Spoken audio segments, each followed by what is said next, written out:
I don't understand you guys. What language are you speaking? We are speaking to what? What? You're not live. We are live. We are. Tim, you're supposed to tell me.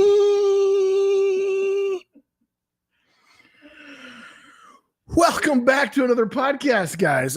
Yes, it is Tuesday. Nothing to see here. A little pre-show jitters. I sometimes my body is taken over by a 3-year-old child. Guys, it is No Sugar, No Cream podcast, and it is that time of day, and we're gonna have a great podcast for you guys. Once again, Tim is not here or available. Well, somebody's moving the camera, but I don't know who that would be. So he's talking off, but anyways, Tim is traveling abroad, and looks like he just got in. Just got back in, and I rushed from the airport. Yeah, that's crazy, man. Seth is not believable. Just if you meet him, he's probably just blown smoke. Good thing that you don't like that bit that much because I don't have anything planned, like an excuse for what I said to studying abroad. That was the worst thing and I need to think of something creative, like there's a podcast where it's like they switch out one person a lot of times, and he'll have something creative how he's having some kind of surgery, or he has like something serious, and he delivers it straight like it is true. There's probably people that believe it if they don't know the bit, but anyways, Tim, it's another podcast. It's another podcast. So this is Seth. 55. 55? Wouldn't it be 55? Yes, you are right. 55. I stand corrected. I was about to say 60, but hey, that makes no sense at all. How is this 60? This might be 110 or 20, depending how you did it. Well, I guarantee 10, it's 20. More than 7. That is the average that we know of. I've randomly heard that a few times. So, but yeah, we're here, and we had a great trip up to Madison for the last 4 days. Got back late Sunday night. Yes. And got to take advantage of the hour change that happens along the trip just randomly. We don't know where exactly. Right. It's definitely right before we get to Sonic. So the employees don't know that there's a timeline right there. How did you not know that you're right near so a we're in Kentucky. So you go from Madison, Indiana, you go through Louisville, had a gig in Sunday night. Thank you, all of you who came out to that at Stevie Rays. Thank you so much. Appreciate you. And for people who just walked in, that was awesome, and enjoyed it. And you got to meet the funniest man in Nashville. He was at the front door. So next time, if you missed it, make sure you come. Somebody said that. And I was like, what? How do you know that? Thank you for Gary, the proprietor, or the main guy. I think he owns Stevie Rays. He was so. Yeah, him and 2 other people. There's a coaster there for a reason. No, it doesn't count if I'm still touching it. It's like the chess rules. I apply the chess rules to coffee cup. I was wondering why you were looking at me like this. I'm not doing anything wrong. I'm trying my hardest to destroy this nice table of Tim's. Coming home after a gig, I mean, invariably you're hungry. Mm-hmm. And so we're driving and we're saying, we must get something to eat. And I'm driving, but Seth's got his phone out and he's looking. And he said, I'm in the mood for Sonic. And I said, yeah, Sonic sounds good.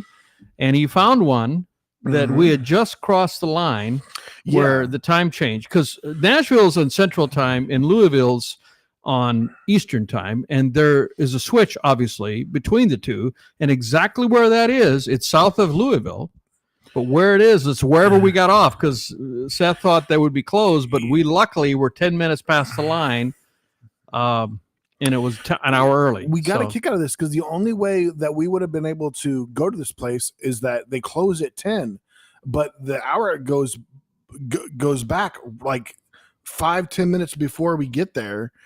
The hour switches, so they are. Oh no, they switch. They're on the line. So the way we were traveling, we were 5 minutes away from them. But if I went by the time zone we were in, they would have been closed. Right. So we were only 5 minutes away from getting into the central time zone. If it wasn't for Google and knowing the time change and everything like that, like it applies that. It go ahead and adds that in and knows that it will be open. Well, my buddy Jimmy, who plays a lot of gigs. I mean, he played, I think, 4 gigs last Friday, Saturday, and he played with us at Stevie Rays. I think it was his second gig of the day. I think he played 2 on Saturday and 2 on Sunday. How in the world do you keep up with all that? But anyway, so he told me that he used to play in a lot of small towns in Kentucky, and I don't know if it's still the case, but the time changes, whether it's on, like on daylight savings time or not, varied from small town to small town. And you make a gig and you're supposed to be there at a certain time, right? I mean, if you're supposed to start playing at 7, you better be there at 6 and set up, or depending how long it takes you to set up. And you don't want to start late because the proprietor will be upset because they hired you to play a certain time. And so he had a few, either close calls or the time zone was missed. So he got into the habit of calling the bar, and whoever asked them, whoever answered, he would say, "What time is it there right now?" And they would tell him, and then he would calculate, if they had daylight savings time or they didn't, or they're Eastern time zone or Central time zone, because he knew what his time was. And if they were an hour behind, then he knew they were in Central. So he said, it seems like that's been cleaned up a bit, because he mentions that in a past tense case that he used to do that. So maybe all that different variation from town to town has varied. But it's possible that was still the case, because it was a random little town. I mean, we were just driving along, and normally I would stop at a truck stop, and Seth said, "Hey, are you good with fast food?" And I'm like, "Okay, I can do fast food." I was actually in the mood for, sometimes I get a craving for a loaded hot dog, which is what I got. And you can get it at Sonic. That's one of the things I love to get at Sonic. You get a loaded hot dog, or a chili dog, or a Coney Island. I mean, I think they called it a Coney Island. I got a foot long. That's what I got.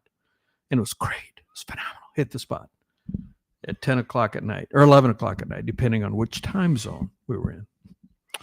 Yeah, there's this hot dog place we got to hit up then that's in Nashville. I think it's a chain that just recently opened up, and it's kind of like a sports bar slash hot dog place.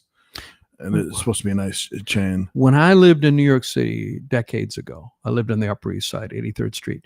And see if I can remember my streets. What was the major cross street? Was it 90, 92nd, 91st, 90th? Somewhere in there. So you have to walk, or 89th maybe? I don't remember. But the major, you'd have your major cross streets. Like 72nd was a major cross street. And I think it was maybe every 12. It made sense. You could calculate it out. Anyway, I think it might have been every 12. But anyhow, the cross street north of me, I was on 83rd, and whether it was 90 or 92, there was a place that had incredible hot dogs. I wonder if it's still open. And they also, something you wouldn't think would go, they made these, what would you call them, smoothies with tropical fruit, like mango, or what have you, you could get different flavors. And oh my gosh, that was good. That was so good. There'd all be a line. You couldn't sit down inside. You'd have to sit. There's some places you could kind of stand and eat outside. Man, I wish I could remember. Pink's. Have you been to Pink's in Hollywood? I've not. Oh man, if you ever made it down that's a famous place, and anything you can imagine, different toppings for a name of a hot dog, and like tons of different. I'm getting hungry thinking about that. Yeah, I would. Amazing. If anyone knows, if anybody's watching this, and you know the name of the establishment that I'm talking about, please post underneath. I'll probably Google it when we get off, because that place was rather unique. You wouldn't think, ooh, mango smoothie and a hot dog. Ooh, that doesn't taste good, but it was amazing.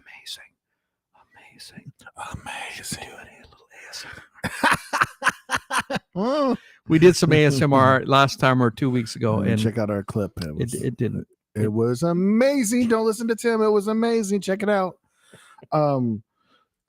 Yeah, I think the name of this place. In fact, Jake Paul has been opening some chains. It's called Doghouse, and it's like an upscale kind of nicer, kind of like a Chili's in a way, but a hot dog. Main thing is hot dogs. And it's called Dog House, but the house is spelled Haus, I think. And I thought when it was going to be open in Nashville, I'm not sure. I thought it already opened. Maybe it still is. I don't know. Maybe that was somewhere else. But there is, in fact, the big burger place from California. It's completely In-N-Out or In-N-Out, yes. In-N-Out, yeah. In-N-Out is moving its headquarters here, and it's going to start opening some locations.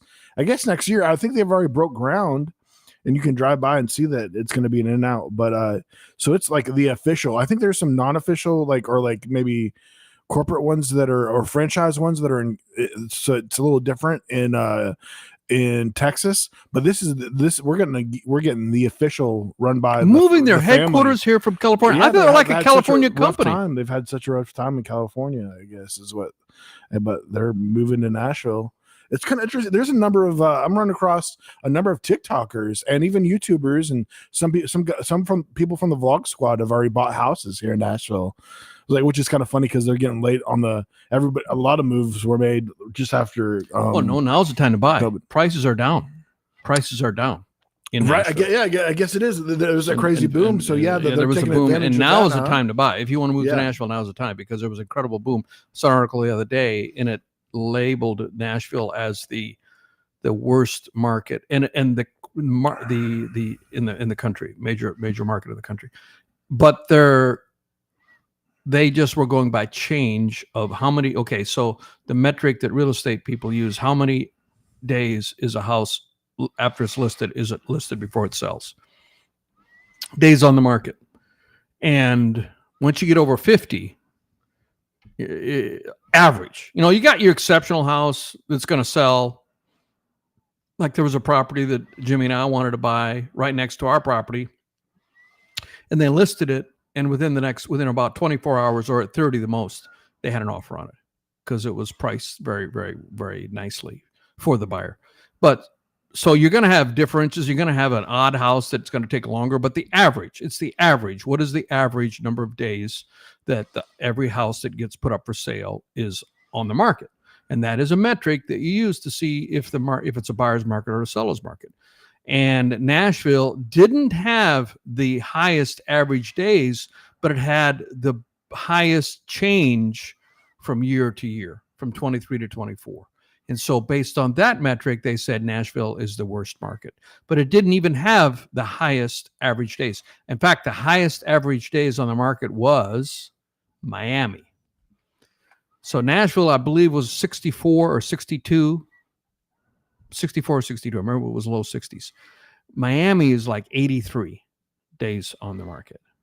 And so Miami has been slow for a long time. And in the top 10, there were 5 Florida cities in the top 10. So Florida is slowing down, apparently. So it's always a good time for housing. Depends, though, if you're buying or selling. Right. So Seth and I, Tampa's a good time. We're gonna buy in Tampa. Yeah. Speaking it into existence. I need to call that realtor. Now I'm curious. Would you be curious how much what a realtor would list this place for? I know. Would you be curious? I know. Okay. I know. I know pretty much. I mean, there's a house just up the street up for sale. I mean, the houses in this, and this is a nice, middle class neighborhood. A lot of new houses. My house was built in 2017, and the house next to me was built in 2017, and the house to the south of us was built like maybe 2016. And then there's a whole slew of houses that's been built within a 9 iron from our house. I don't know why I use that. But they're all reference. A lot different though too, which is unique. And then I think that's gonna be. I think yours is. I haven't golfed in decades. Why did I use a golf reference? I don't know. We'll never know. Oh, probably because of the Adam Sandler movie. Which could have been better. Yeah. It's kind of about Happy Gilmore. I didn't get through it. I thought it was really I did love seeing John. Who's the John? I forgot his last name. Cameos were amazing. There's so many cameos. John, the guy that was he won a couple majors and he was famous for being a heavy drinker. What's his name? Oh yeah, he did great. He actually should do more roles. He acted. He didn't seem like this is an acting guy. He does some different. John Daly. He's fantastic. Yeah. He's they had a bunch of the golf pros like Arnold Palmer. Arnold Palmer should not be an actor. I mean, I know he's in his 80s now, but that was pretty stiff. And a few others. Yeah, and you're gonna have that with those cameos, and that was that was probably part of the reason that it kind of lagged in the ways. But I didn't like how spoiler alert, they killed off the mom at the beginning. I was looking forward to her, like she was in all these interviews and stuff. I thought she was gonna be a main part in all the story, and she's an amazing character because of Modern Family. She kills it on. I mean, everybody kills it on Modern Family, but she's one of the main parents, and her character is just hilarious. She's hilarious. Both her and her husband character are two of my favorite, and she's just hilarious in that, and it's perfect for this. But so she has a big star. I mean, maybe they didn't want to put her in there that much because she was a bigger star. She would have taken more of the light, which that would have been fine. That would have been hilarious. They could have had some funny banter, but I like a surprise. I mean, and as you know, when I'm watching a movie, and I much prefer movies over, I think we've said this before, but I'll repeat it again. I'll try to make it short. I mean, the hero's journey, there's a certain arc for stories. Is this something new? No, it's not new. I'm just kidding. I'm trying to summarize it. The hero's journey has a certain arc. All the great stories, whether it's a movie, has an arc for the hero, and they become dissatisfied. They usually move to a different place. They get challenged. They have to overcome adversaries and adversity, and then they learn something. They change, and they come back home a changed person, better for their experiences. That model, that template fits with some slight modifications most of the great movies and books that we've read. It's got that good movies. And so the issue is going to be me introducing you to a series that doesn't follow that at all. Right. So see, series I'm always you can't, because you have to do probably a mini hero's journey for every episode, especially if it's an hour long. Now, if it's a sitcom, like for example, let's take Seinfeld. Those characters didn't learn anything. That was part of the thing. I think even they said, Larry David said, our characters cannot learn anything. They cannot grow. We're being the anti. We're going to keep our characters exactly the same, and they're not going to grow. I think that was part of their actual. They probably had a whiteboard. These are our rules that we have to follow when we write these episodes. And part of the thing was none of the characters could grow and learn, which it was comedy. They were making comedy. So that was part of it. I mean, Kramer was Kramer from the first episode to the last episode. Jerry was Jerry, and so on. I mean, did they move? They really didn't learn anything. And probably the same with Friends. Probably for a good comedy show, you need that. The Friends, did they grow? I mean, well, they did. I guess they got older and they got married and stuff.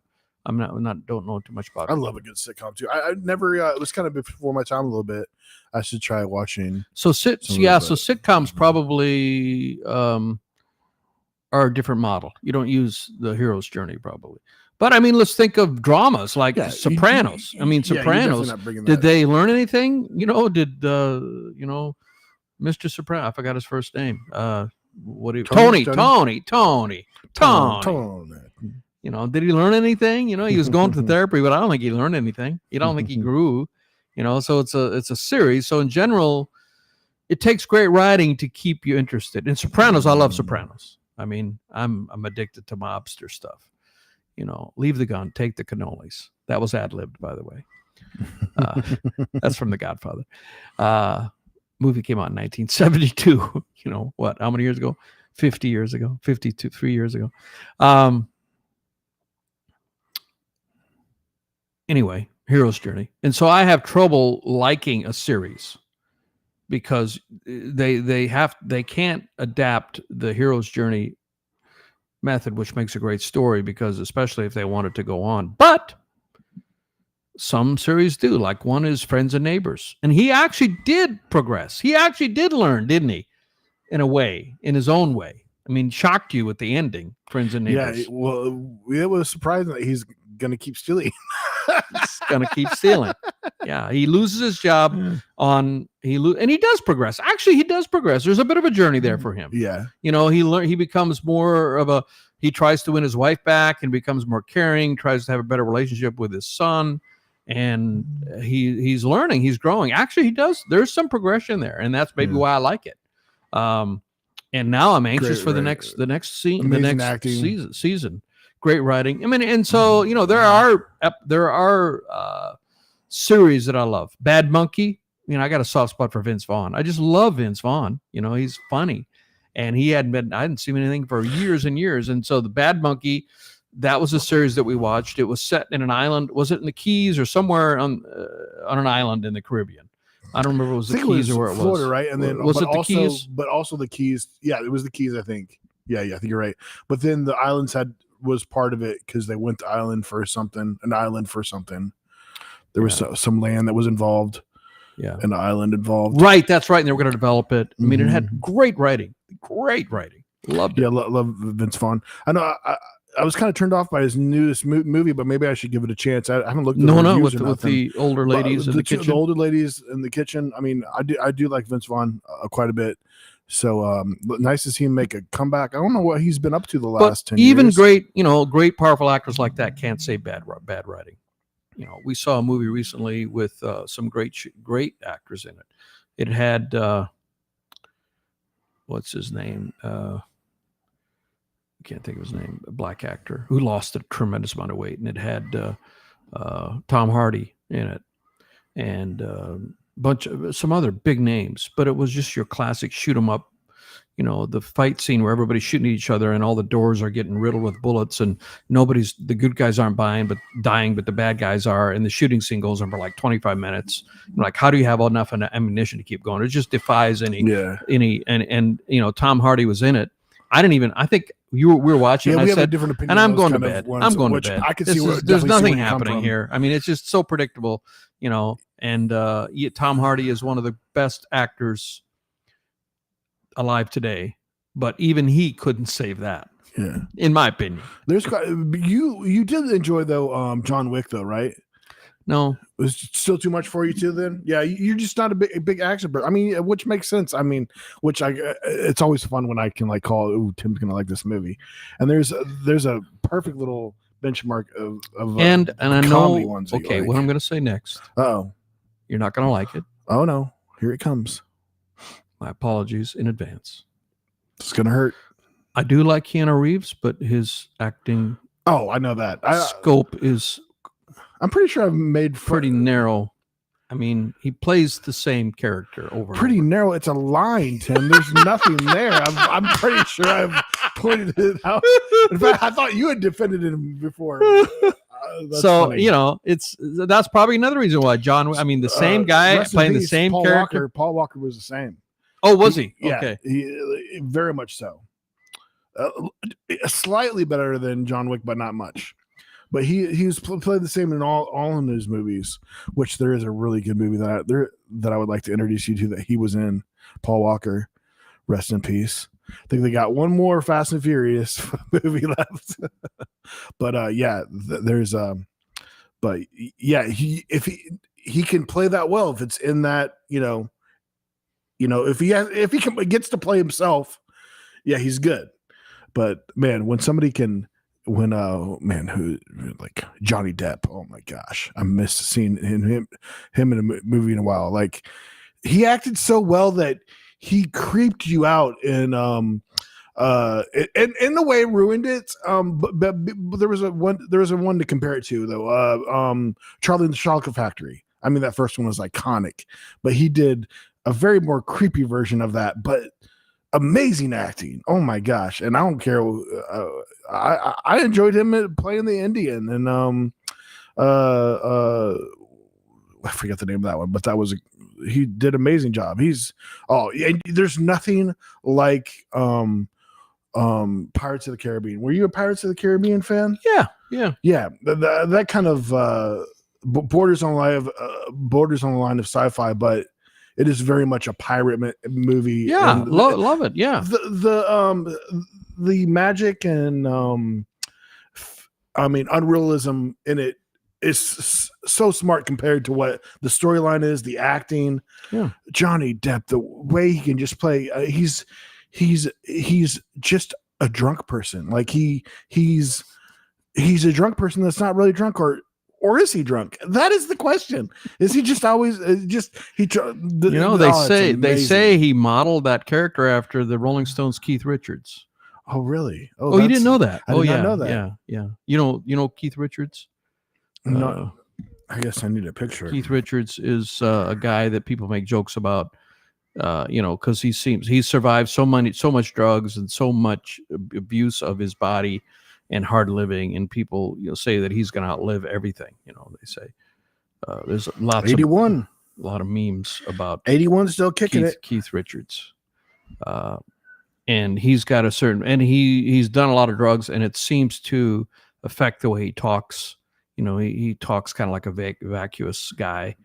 Has come up with some phenomenal guitar lines. I mean, a guitar has 6 strings, and he decided I don't need all 6, and he took one off. He plays with 5 strings. He also appeared in 2 Pirates of the Caribbean films. Yeah, because of that. Because Johnny Depp modeled his character after Keith Richards. Does it say that there?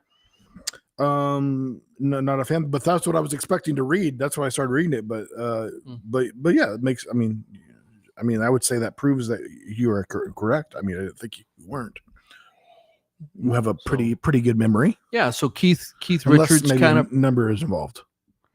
Oh, you think so? No, you are wrong. I don't know why you get on this, but you are wrong. The number of times that you have forgotten numbers and I knew them, I will. Do you want me to recount? I will start marking them down.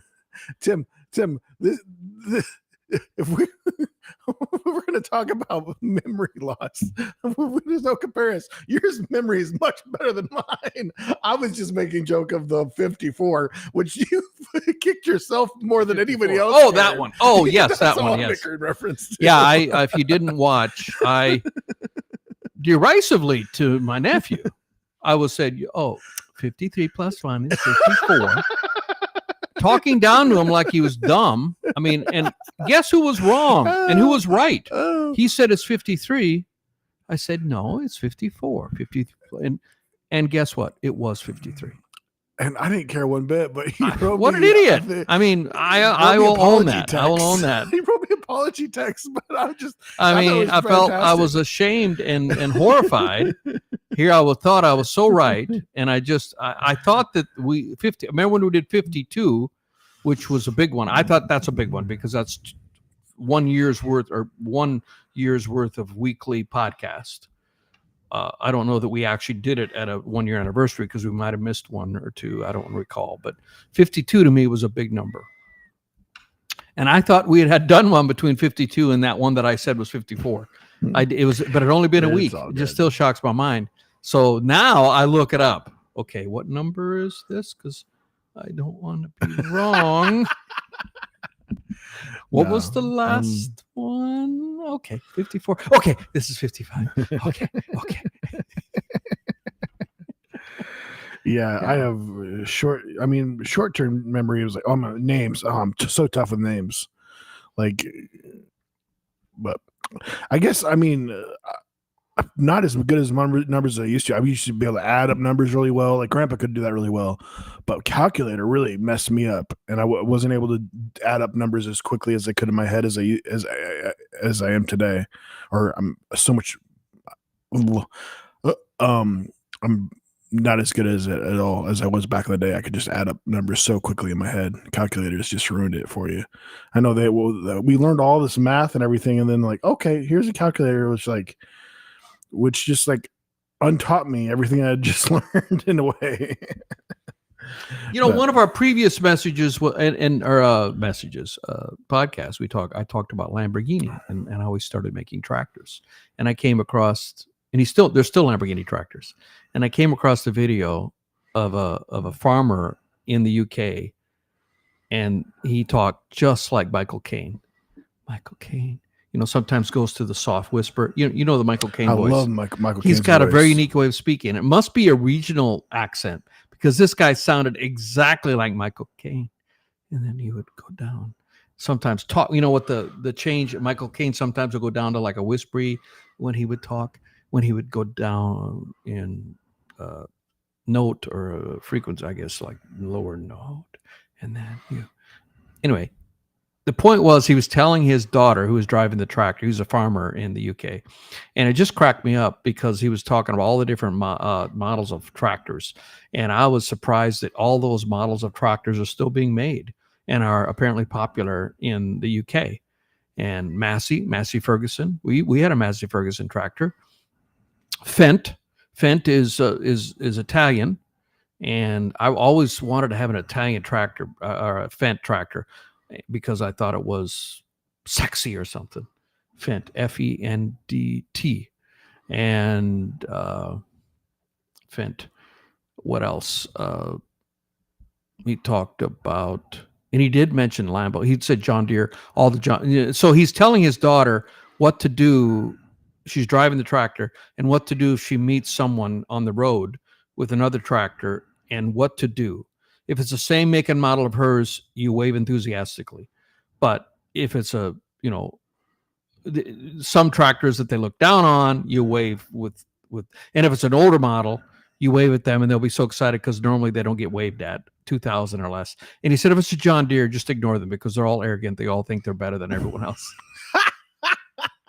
It just cracked me up. And then at the end of the video, he said somebody made a reference to, how about a Lambo? Ooh, apparently, they even Lambo tractor. I have no idea if they're any good quality or not, but they've got the reputation. I've got a Lamborghini in my garage. It's a tractor, but it's a Lamborghini. So that's a throwback to previous. I want to do a little more research, and I did find out because the first tractor I drove was an Alice Chalmers, and Alice Chalmers does not exist anymore. A little bigger than this. It was a little bigger, yeah. I wasn't quite that small, and they made them until I looked it up, in the 80s, and then they sold the brand to a company called Agco. And Agco is one of the and has a lot of these smaller brands. Fendt is owned by Agco, I learned, and they don't make Alice Chalmers tractors, but they make Agco tractors, and I think they're orange. And John Deere. See, my dad had John Deere, so I just default John Deere. The combine that they made was a Gleaner combine, and it was the silver on the outside, like galvanated or stainless. I don't know if it was galvanated steel. It was silver. It wasn't painted. It was silver, galvanized sheet metal on the outside. So a very distinctive look. And they still make those Gleaner combines, but they were the Alice Chalmers version. So just interesting. It was very nostalgic for me, growing up. Tractors, which tractor do you drive tells a lot about you, back then in the farming community. And I suppose it's still the same. But the problem with John Deere, and I did intern one summer between my junior and senior years of my engineering degree. I interned at John Deere, and they gave me the best offer, but I didn't want to stay in the Midwest. It would have been in Iowa, Waterloo, Iowa, middle of nowhere. And I wanted to move to the East Coast. And you could have been running John Deere right now. So what John Deere has done, all the farmers are pretty upset with them. The new tractors and combines and equipment are so sophisticated you can't even work on them yourself. They have computers and everything, and you have to have a place in your shop. Somebody was telling me that you have to have a place for them where they can work, and you have to have a set aside spot to their specifications, so when they come out they can work on your implement, your tractor or combine or whatever it is, in your shop. And they require them to have all these different apps, and you have to have these subscriptions to all the apps, or that part of the tractor or combine won't work.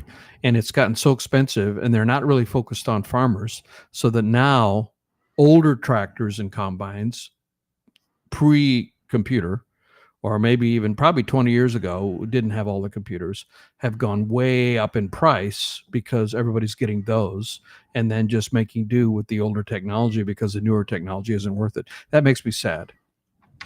John Deere has become quite the... Nobody wants to fill that hole, that need there where like, hey, let's make a new maybe the other brands are doing that. I mean, then you've got what is it? McCormick, the red ones, was McCormick, and they were I can't think of the brand. Man, the two big ones when I was a farmer was the green one, which was the John Deere, and then McCormick, but that was the old brand. And then what they call themselves, Case IH, International Harvester. Thank you, Tim. Yeah, International Harvester. And then it used to be a Case, and Case was a brand, and they merged with International Harvester. Now it's called Case IH. And I think Case IH was, at least when I was involved with farming 20 years ago, was the number 2 brand for market share. John Deere was number 1, Case IH number 2, and probably AGCO number 3, I'm going to guess. And AGCO has all these other brands underneath them, like Fendt and AGCO and Gleaner and all these other, and there was a bunch of other ones listed. Whereas John Deere, it's all John Deere. And Case IH, International Harvester, they're red. I don't know if they still make Case, but I think their main brand is International Harvester.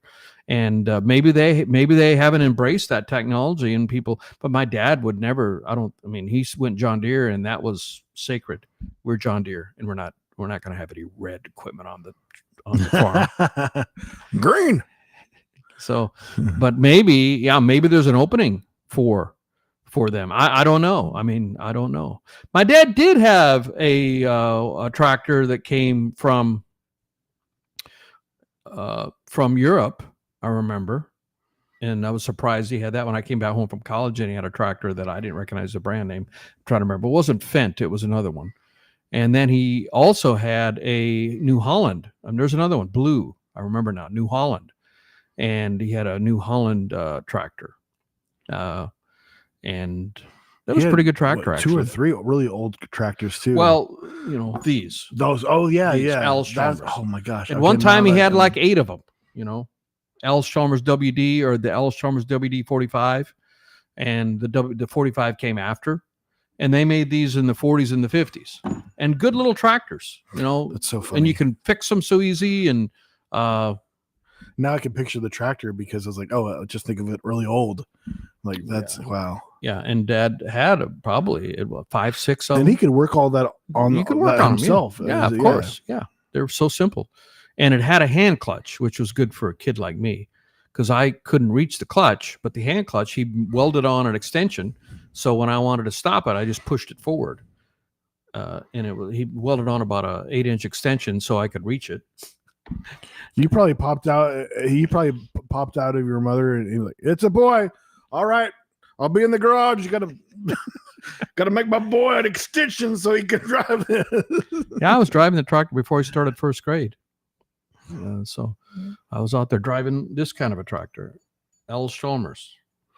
So you're pretty handy stuff too. You ran the whole farm yourself. At the time. You were at the time. More. Gotten away from that. Vehicles too, though. But you just it's just been quite a while since. It's not like riding a bike. There's so much to it that you. Yeah, and I've gotten away from that. I had a '69 Camaro that I had in college, and it had a 350 engine in it, and I took the engine out of it, and 350 with an automatic, and I took the engine out and put in a 327 that I completely rebuilt by hand, all the way down to the crankshaft. Had the crankshaft machined, and new bearings, oversized bearings, and I had a high lift cam in it. So when you pull up the stop sign, it go, and I put a four in the floor in it, and did all that myself. Had headers on it, and now I'm like, who was that guy? Because I couldn't imagine. I wouldn't have the patience. It takes a long time. Now I'm more impatient. I just hire somebody to do it. Maybe because I can afford to hire somebody to do it. But yeah, I was once quite handy. I learned how to weld before there was wire welding. It was the old stick welding, because they didn't have wire welding. So I would weld stuff. And it may not have passed, welding shop, That's not a very good bead. But did it hold together? Did it not break? That was didn't care. We didn't care what it looked like. We wanted to. Did it last? I don't remember Grandpa's welds ever falling apart like that being a thing that happened. That would happen. So you make do. You make it work. You make it work. And now farming is a lot different. I mean, now they have GPS, and you can literally. I don't even know if after I quit farming, when I was still living in South Dakota, they were moving towards. You could have the GPS and it would drive it, but they wanted you in the cab. And when you got to the end of the field, you had to manually turn it around. But after you got it turned around and started on the GPS, you could literally not pay. You could do anything. You could talk on the phone, work on your computer, whatever, until it got to the other end. And then you'd have to manually turn it around. I suppose now, in the last 20 years or so, or 10 years, 10, 15 years, they probably turned themselves around. I don't know. And I don't know if they allow it to the point where they can go up and down the field without anyone in the cab. But at first, it wasn't good enough to do that. All it could do is once you got it turned around and got it started, it could stay on the line. But that was 15 years ago. You think that would be a lot more safer than having cars that drive themselves on the road? Yeah. So that would be the first step to automated driving, would be something that's out in the field where nothing's around it for it to run into. Yeah. And because it's hard to, and it makes sense because farming is long hours, hard work, and more people don't want to work. And even though it's easy work because you're in an air-conditioned, climate-controlled cab that is probably more comfortable than a car. I mean, the money that these cabs are highly, because you spend long hours in them, so they make them quite comfortable.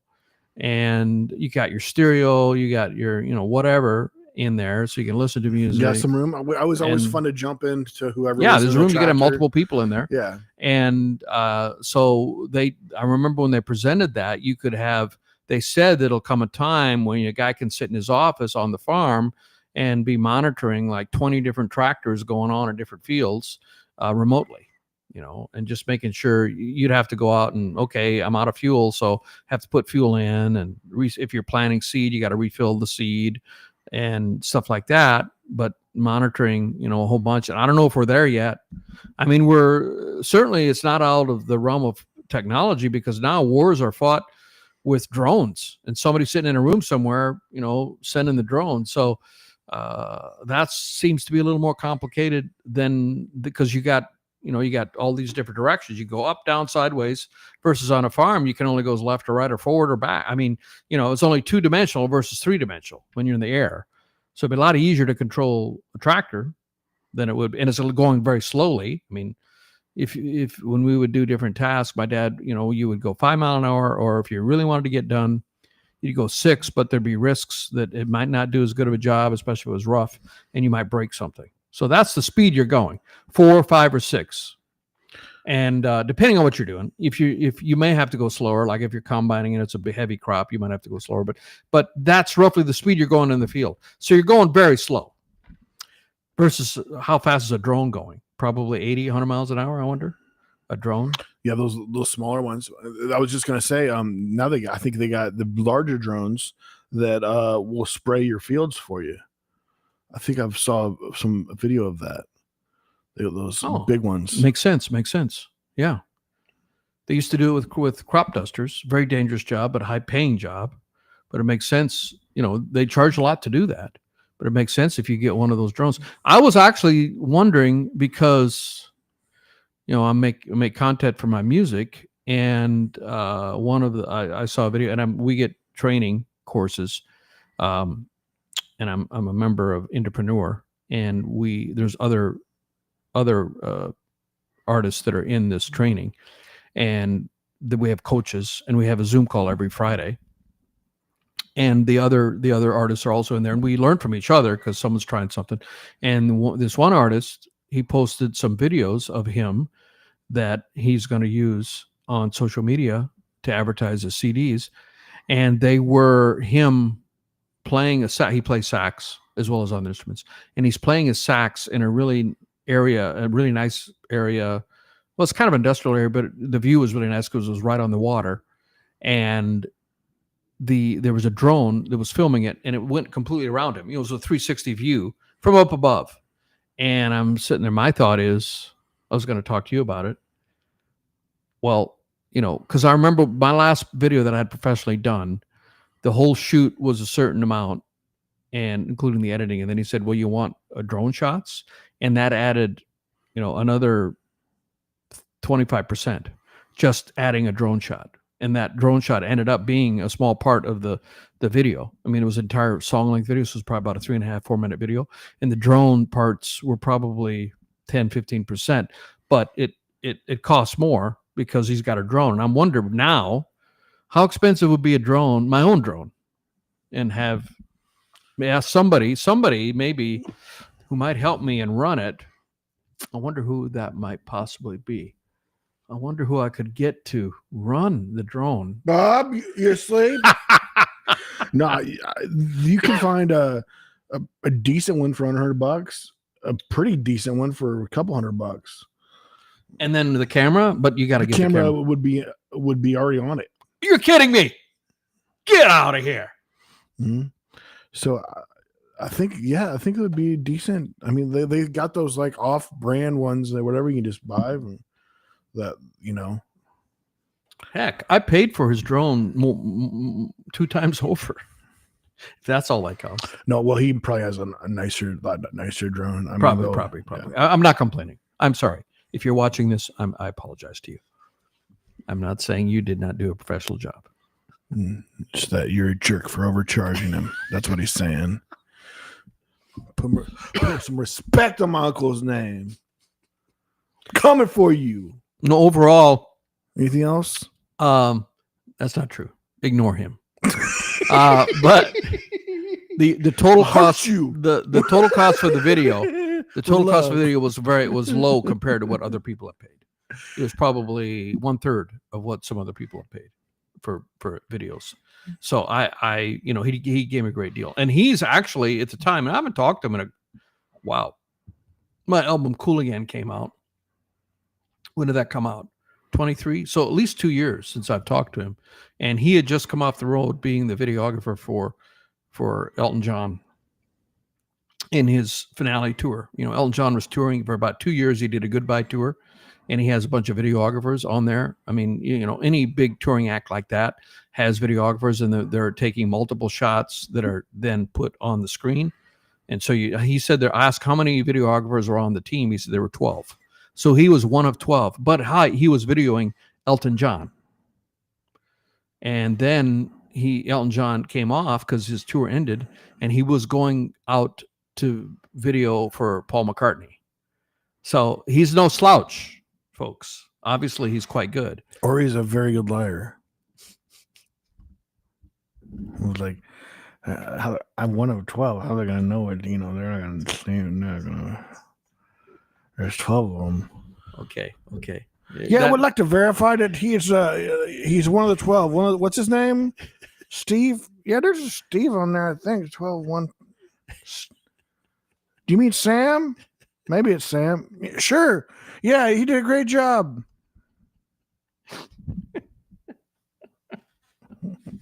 No, I'm just jokes. Just jokes, guys. Just jokes. So I mean, I've seen other artists paying 5 or 3 times what I paid, what he charged me, I should say. And he did a phenomenal job. We had so many scenes. We did it 2 consecutive days, and we must have done 20 scenes, 20 different locations. Tim charges me $1,000 an hour, and he did it. I mean, that's what it takes, I guess, to make a great video. I mean, we went to the park, and we were different parks. We went to what's the big park? Centennial Park in Nashville, which is where the Parthenon is. They made a duplicate of the Parthenon in Athens, although this one is complete and has a roof on it. The one in Athens doesn't, because it's a ruins. That park, if you're not from Nashville, is called Centennial Park. And it's gorgeous park. Vanderbilt is close to that. It's a beautiful park. But huge park. A lot of different things. There's not a merry-go-round. They're making those illegal. Huh? Merry-go-round? Oh, there's no merry-go-round? They're illegal? They're making those illegal now because you just fly. You just get on it and then make it go really fast and kids fly off. How did I survive that as a kid? It was a lot of fun. Man, every bruise that I got from that was well worth it. That was so much fun. I remember holding on for dear life, one of those things. Anyway, yeah, so it's a big park. They have a lot of things going on, and we filmed there. And we filmed at another park in East Nashville, I remember, and just going to different places and filming. And he filmed me once. I was driving my car, and he filmed me, you know, so he was in the passenger seat and filming me while I was driving, and just a lot of different shots. And you know, phenomenal phenomenal job. So you can pay a lot. I mean, I saw a post where somebody was saying what they pay for a song with professional artists or professional musicians, I guess, if you're an artist and you want to get and somebody said, I saw a post, they said $50,000 for an album if you're a label. I pay a fraction of that. It was a little awkward that he kept on making you try to wear those Elton John sunglasses. That was a little awkward. It's like it's not his brand. He did a phenomenal job. Phenomenal. I still follow him on Facebook. I should call him up. Maybe do another video. Good job, Sam, if that is your own name. I don't like this guy. I think that wraps up our podcast for today, guys. Appreciate you listening, enjoying, watching. Feel free to subscribe. Share the podcast on Facebook. Tell us a little bit about yourself. Ask us a question. We'd love that. We would really like that. We don't get a lot of attention. We don't get a... We're both single. When we go out to eat, we sit at several tables just hoping some wonderful lady will just show up. It's usually just the server. Are you wiping off the tears? Yes, the tears of my pain. I'm so lonely. So lonely. Do you feel my pain? Tim, this is going to keep going until you turn it off. Okay, I'm leaving you. See you all next time. And I'm going to let Seth sing his song. She doesn't look at me like she looks at you. Don't be scared. I don't bite, but I might nibble. You might nibble?